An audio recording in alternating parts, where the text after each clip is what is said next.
welcome to Tuesday Tips. My name is Pam Dunwell with Your Nurse Advocates Consulting. What does it take to get your family to help you care for an aging loved one? Whether you're a child or a grandchild that's kind of the primary caregiver, what does it take to get you some help? We've been talking about this, and this month of September is what our theme is how to bring your siblings together. How do you bring your family together and care for an aging parent? And I'm going to start off with a story. Linda is our other advocate, and we haven't seen a lot of Linda lately because she is knee deep in the weeds, I should say. Sorry about that. Trying to manage the care of her aging parents. She is one of six. She has there's five girls and one brother. And Linda and her sister, Linda is a nurse, and her sister that is local is a social worker, but she is gone several months of the year. They have a condominium in Italy. So the families decided that, and one of the siblings, one of the sisters is an eye doctor. And then there's an attorney. The son is an attorney. And then there's the other two sisters live on opposite ends of the country. One lives in California and one lives in Florida. And the family is in Illinois, in the Chicago area. And so, for the longest time, this has been going on for a couple of years now. And for the longest time, everything fell to Linda and her sister, that is the social worker. And she's a retired social worker. And everybody just felt, oh, that's the natural thing. You guys know healthcare, that's your lane, you're best equipped. And over time, just trying to manage the phone calls and all of the things that are, going on and all the interruptions. Linda's working, she's working with us, and it just got to be too much. And they had a family text chain. And so I recommend that, everybody has some family way of communications, whether it's Skype, Zoom, text messaging, FaceTime, whatever that looks like for you, try and figure out some consistent way of communicating. Like we have a family. In our family, I'm one of five caring for our aging mom. And we have a text chain that goes on just between the siblings. And we also have a family Facebook page that we can communicate with all the family members. So those are kind of the ways that we communicate. Well, Linda and her family has a text chain. And, Linda and her sister that are doing the caregiving are just reaching out, telling your siblings how much they're struggling. And it's too much. And so finally, this past summer, Linda's two sisters, that one from Florida and one from California, came and for vacation, and they finally got a bird's eye view. They finally got to experience, because Linda said, okay, you guys are here. I'm taking 2 weeks off. You guys are manning the ship. And her other sister was in Italy at the time. And so Linda took kind of a breather while her two sisters were in town. And after that 10 days to 2 weeks, like I said, they overlapped a little bit. They just couldn't believe everything that was going on and everything that it took to care for those aging parents. And so what I'm saying is it's very easy to get frustrated with your siblings and your family and say nobody's helping. But at the same time, unless they really can live it and experience it, they can't, they got to walk a day in your shoes. So whatever you can do to get your family to spend a few days, spend a week, just take over some of those caregiving duties. They can see what's going on. So things have been much better after they came, because they didn't realize, even though, your sisters and your brother, your siblings, your family, you have no credibility with your family. I mean, they've seen you at your best. They've seen you at your worst. They've seen you in situations that you're not proud of. They've seen you, you are just, you have no credibility. I don't know how else to put it or how easier to say it, but I mean, you have no credibility with your family. And so when you say things and you go on and on and on, and a lot of times it goes in one ear and out the other. And, that has a lot to do with your relationship growing up as siblings. a lot of those things carry over into adulthood, and unless you address those things, it's very hard to take each other seriously sometimes, and or it's easy to say, oh, that's just Pam blown off, or oh, and so it makes it difficult. That's why, oftentimes this is a big part of what we do is, mediate with families, because here you have a third party that's coming in. Now all of a sudden I could say the same thing that you're saying to your siblings, and they're going to just poo-poo everything. Now you have a third party come in, an expert, so to speak, or someone, with knowledge and expertise in managing aging adults, and all of a sudden, I could say the same thing you said, and they're going to say, oh, wow, we didn't realize that. That's a great idea. And you know what? It isn't anything that I said that was special. It's just I'm not a sibling. I have some credibility coming into the situation. So, it's hard to explain, but it's family dynamics. And it's taken years for your family to develop those family dynamics. And so, you know, sometimes it takes them to really walk a day in your shoes before they understand exactly what you're going through. And last week on Tuesday Tips, we talked a little bit about what we can do from long distance, and the benefits of getting your family to participate. That's going to be reduced stress for those primary caregivers. I mean, sharing responsibilities prevents burnout and ensures that no single family member feels overwhelmed. And you know what? And if everybody's chipping in even a little bit, and that's one thing I want to bring up too, is if you're a primary caregiver because maybe you live close, or maybe because you're in healthcare, or some other situation where you're best fit to be like the primary person, any help that your siblings can give. Now we have to look at each and every one individually. We have to look at what they do for a living. Are they working? Do they have a family? Are there kids involved in extracurricular activities? Everybody has their own lives and their own families outside of your family unit and caring for your aging parents. So you need to try to be in trying to figure out this balance of who's going to do what and who's going to help to kind of share the load. You need to try and be respectful. I am an empty nester. Some of my siblings are not. So sometimes that gives me more availability, even though I'm a long distance caregiver. I'm 4 hours away from my mom, and the rest of my siblings are all within, 30 minutes or so, 15, 20 minutes. And so it's hard. Sometimes I worry that I'm not doing enough, but I try and do everything that I can from long distance, from ordering food, groceries, things like that, to managing the insurance, going on our My Chart, being able to communicate with our doctors. So I do whatever I can. And so when we're looking at that, look at your siblings. What are they good at? What do they do? And I know we mentioned this before, like, I'm a nurse. I'm the oldest of 5. My middle sister is a nurse practitioner, so she usually goes to the doctor appointments, with our mom, but she's still working. I'm retired. I do my nurse advocacy, so that's my new role, and I work that full time. So I'm working. But our second sister, there's 3 girls and then 2 boys. So sister number 2, she's in accounting. She's, that's her thing. So she make sure that mom's bills are managed. She manages her finance and, things like that. So that's her niche. And she also will run errands, take mom to the doctor. I mean, it's not that she won't do other things, but that's her primary responsibility, is the money.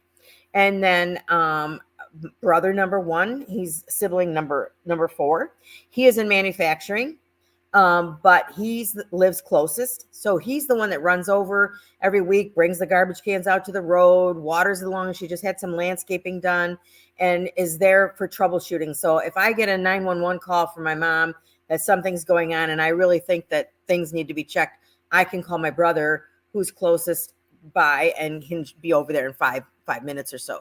And so then we've got the youngest brother. He's a carpenter, so he's in construction. My oldest son, he's does plumbing. And so between those two, they make sure all the inside and outside repairs are done. my son, which would be her grandson, mostly works on the inside, and my brother makes sure that, the outside is taken care of. She's getting her driveway resurfaced and windows, anything that goes on in the house, they manage it. So everybody kind of has their niches, and even though we might not agree on everything, we have learned to respect each other's lanes, because even though we have no credibility with our siblings, I have to acknowledge the fact that my brother has a better understanding of what needs to be fixed in the house. And he understands that I have a better understanding of what mom's medical needs might be. So there has to be some mutual respect. And here's the thing. If everybody's not going to agree on everything. But if your parents have your advance directives, they have all their documents, legal documents in place, it's not a matter of, well, I think it should be this. No, I think it should be this. It's not a matter of butting heads and because you have your own ideas about how things should go. It's just coming to the conclusion that you as siblings need to agree that if that's what mom or dad or mom and dad wants, that's what we do. Whether we agree with it or not, we have to honor their choices, honor their decisions, and that takes away the arguments, because it isn't about what I want. It isn't about what my sister or my brother wants. It's making sure that we get mom what she wants. And so if we can put a lot of our differences aside on what we believe should happen and make sure that we're allowing our loved one, our aging loved one, to make those decisions, that takes away any reasons for us. Because I think at the end of the day, we have to get our siblings and our family to agree that at the end of the day, it's not about us, it's about mom, or it's about mom and dad. And if that's what they want, that's what we're going to do.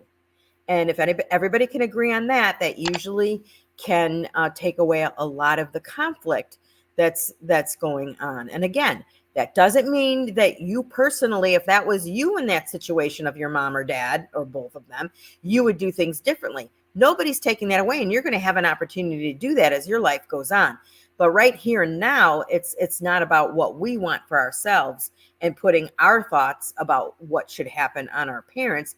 They should be the ones to make those decisions. So that really helps a lot.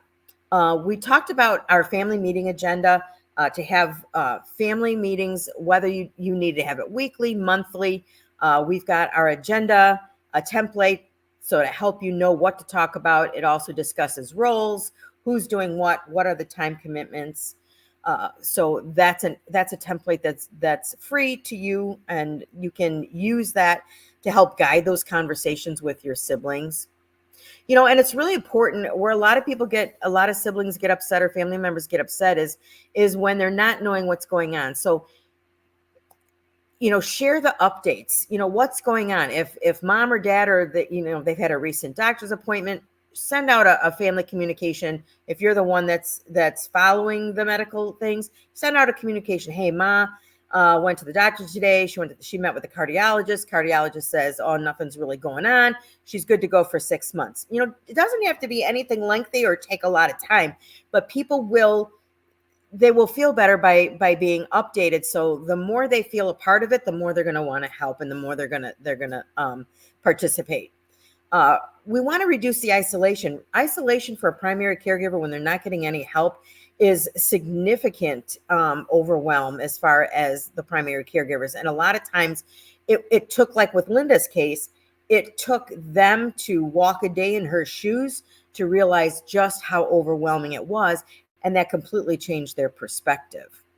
And it's sad to say that she had to wait that long for that to happen. But the bottom line is it happened, and it started to turn things around. So overcoming challenges. We talked about differing opinions. We talked about having open and respectful communication. We talked about the documents, the power of attorney, having a designated representative can, help as well. That's predetermined by your parents. So there's no fighting over the siblings. Oh, I think I should be it, or you should think, if mom and dad have decided on that, everybody just needs to do what they're told. And I shouldn't say do what they're told. I should say do as they're directed by the wishes of their parents. And so that's a better way to say it. So, utilize your technology. We talked about texting, Zooming, Skype, FaceTime, family Facebook page, all those kind of things. One of the things that comes up in disagreements is unequal time commitments. And we touched on that a little bit. You know, I travel for my job. I've got kids at home. I've got one in college. I don't really have a lot of time. Now, that doesn't mean I don't want to help, but I'm going to help as much as I can.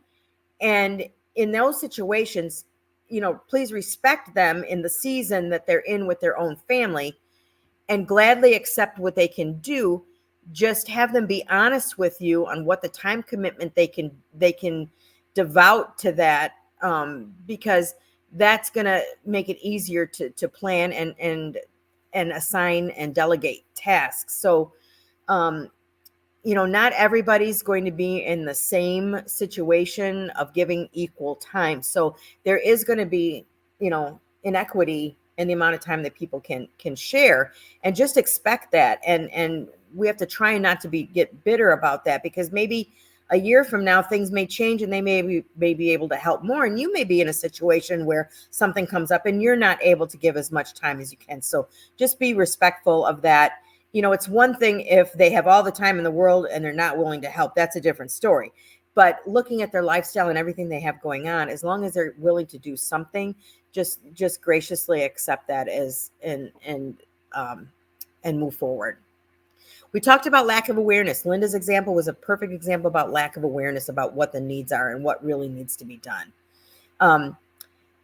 Balance between sharing necessary information and respecting privacy. Make sure that your parents are okay with you discussing all of these things. It's easy for us to say, oh yeah, and have this conversation about mom, but how does mom or dad feel about that? How do your parents feel about that? So it's just respectful to your parents to say, hey, we want to involve the family. Is that okay with you? Is there any taboo subjects that you don't want discussed? And just, give them an opportunity to have a say so in that. So in conclusion, just involving extended family and caregiving is not just beneficial, it really is essential. And it supports it fosters a supportive environment that not only eases the burden on the primary caregivers, but also enhances the quality of care. I mean, imagine if any of you have your own children, imagine what it would feel like if, as you get old, and every single one of your children was doing something to help you in your golden years. How would that feel to know that your children appreciate and respect you and love you, that they're willing to do? And even though, and those ones that are super busy, how good would it feel for your mom or you to, if you were in that situation, to say, you know what, I know Joey is super busy, but I can't believe that he's making the time to do this for me. I really, really appreciate that. So again, don't feel bad if you're one of those siblings that can't give a lot of time. Just find something meaningful that you can commit to doing, to help share the load and be a part of that caregiving process. Open communication, flexibility, those are all key components of keeping this moving in the right direction. And again, just feel free, grab our family caregiving meeting agenda template. That will help you guide through asking questions, looking at your siblings, their time commitments, and Zone of Genius. Last I'm going to mention is we've got our webinar coming up. We've got 3 dates, the 19th, the 21st, and the 25th. We have 3 free master classes on this whole thing. And for those that attend, we're even going to share a template for a non-legal family sibling agreement form that's going to get it in writing, that what they're committing to do, what their zone of genius is, what their commitment is. And it's something that can be shared so everybody knows everybody's lane and everybody's role. Obviously, it's not a legal document and it can be changed. It's made out of love. But again, it helps you to organize things and get things on paper so that everybody knows what their commitments are. So we will put the registration for the webinar as well as for our family meeting agenda, and we will see you next week for another Tuesday Tips. So with that being said, I'm going to go ahead. I thank you for joining us, and Kathy, thanks for the thumbs up. I really appreciate it. And we will see you back here next week again to continue our talk on family caregiving and involving siblings in the care of your aging parents. So we will take care and we will see you next week. Bye for now.